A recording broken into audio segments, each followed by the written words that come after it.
If you asked a group of children what they wanted to be when they grew up, I can guarantee at least one of them will say superhero or princess.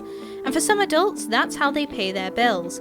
Bringing your favourite characters to life, these actors provide their magic to birthdays, weddings, and other huge events. But is it as glamorous as it seems? Is wearing a ball gown for a living much harder than people commonly think? And how do you explain the darker sides of fairy tales? Hello and welcome to Out of the Office Productions, Episode 2. Now, have you ever wondered what it's like to be a princess for a living? Well, our guest today does just that. Hello, Katie. Hello, Ellie. My name's Katie. I'm one of the directors and performers at Make My Day events. We are a children's entertainment company. Well, it's lovely to have you. Thank you for answering the call. No problem. Okay, so first of all, we're going to get into some of the questions that we had for you. What made you want to get into the profession of being a birthday / wedding / princess / superhero? Well, I've been a performer for most of my life since I was really small, so performing sort of always came naturally to me. Mm-hmm. It was always my dream to work in Disneyland, and I was lucky enough to do that in 2005 when I left college. And then after that, I sort of auditioned and things, trying to make it in the performing world, and as lots of performers had to get sort of normal office jobs alongside my auditions and things. And then I thought, hang on a second, I'm sure that I could do some sort of performing or princessy thing at the weekend alongside that. So that's where it started, really. I started working for a small company that did that kind of thing, and then it developed, and then I got the opportunity to take over a big company and sort of run it. So you kind of touched on the fact that you aspired to be an actress growing up, but what training is required for this job, and what specifically is your training? Obviously, you have to have a love and a passion for performing, and probably a bit of knowledge of Disney or kids stuff. But a lot of the training actually happens while you're doing the job. I think as long as you can carry yourself well and smile and be comfortable around the kids, I think that's the main thing for this sort of entertainment. But obviously it helps if you've had some sort of performing background. I think a lot of the training for princess stuff sort of happens on the job. Because I myself have done a few parties as a princess, and I know from experience that there are some people who interact with princesses in probably the way you shouldn't interact with princesses. And I think you could tell where I'm going with this. So I want to know, what is the strangest request you've ever had for a birthday, and what is the creepiest thing you've ever had said to you as a princess? Oh, God, let me think. At parties you do get it quite a lot with the dads. They're like, do you want to come out for a drink later and stuff? And you have to try your very best to stay professional and say, oh no, I have to get back. Or I think adults' birthday parties are probably an unusual one. Like you said before about weddings and stuff, we've done quite a few weddings. Disney obsessed brides that want to have loads of princesses at the wedding. We've done a Beauty and the Beast wedding before as well, so their first dance was actually be our guest. So we sort of incorporated our characters, and then the bride and groom sort of came in, and it was very magical. So our next question is, do you ever get bored of the job? No, definitely not bored.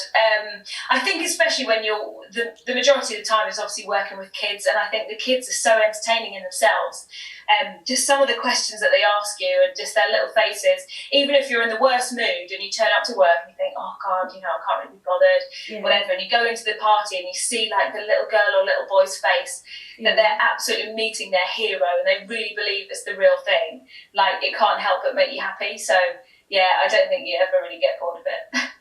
What do you do at Make My Day events that other companies don't do that make you stand out from the competition? I think as well as us doing children's birthday parties and things, we have got a number of contracts with larger venues around the North East. We also travel UK-wide. We've done lots of festivals. We've done the Isle of Wight Festival. Oh, wow. We've done a kids' festival down in Suffolk. We've been to Weston-super-Mare. Lots of sort of places dotted around the UK. I think because when Make My Day started, it was one of the only sort of character entertainment companies in the North East, but also sort of around the UK.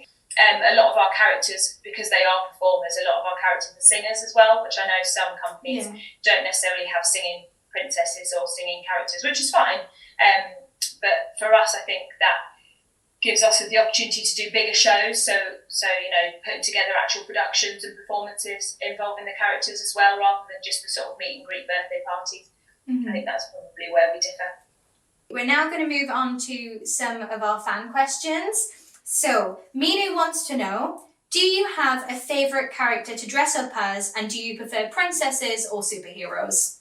Oh, I don't know. It depends what sort of mood I'm in, I think. Yeah. Do you know what? I think for me personally now, I used to love doing princesses. I still love doing princesses, but I really love doing baddies.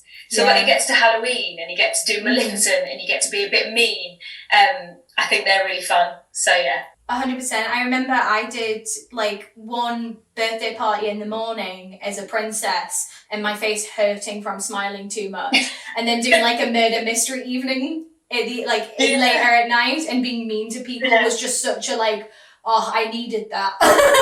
Definitely.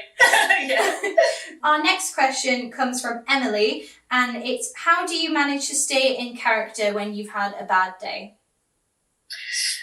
Oh, I think I touched on that one before. I think when you see the kids' reactions, I think that really helps. And as soon as you get the costume on and you've got the wig on and the makeup and the big dress, you can't help but sort of feel like you're really that character anyway. Well, thank you very much for joining us. You've had some fantastic answers. I think there's such a misconception with this sort of job that wearing a ball gown for a living is just so easy, and it really isn't. So yeah, thank you so much for joining us. And one thing we like to do out of the office before we let our interviewees go is ask a very cheeky question, and that cheeky question is, will you hire me?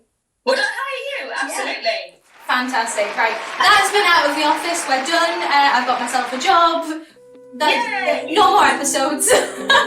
No, I'm just kidding. But thank you very much. That's very kind of you. I feel like I've learned so much more about being a party performer and a superhero princess hybrid actress. It's been lovely. So yes, thank you very much for joining us, Katie. No problem. Thanks. Bye.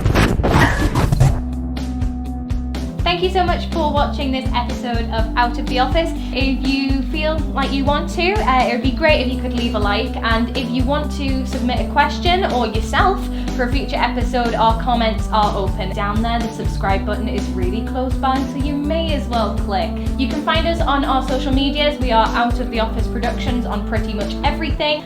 We have a podcast. We are going to have a podcast, so any episode that was on screen, on video, on the YouTube channel will be turned into a podcast episode as well if you'd like to hear an extended version of the interview. But I think that's everything.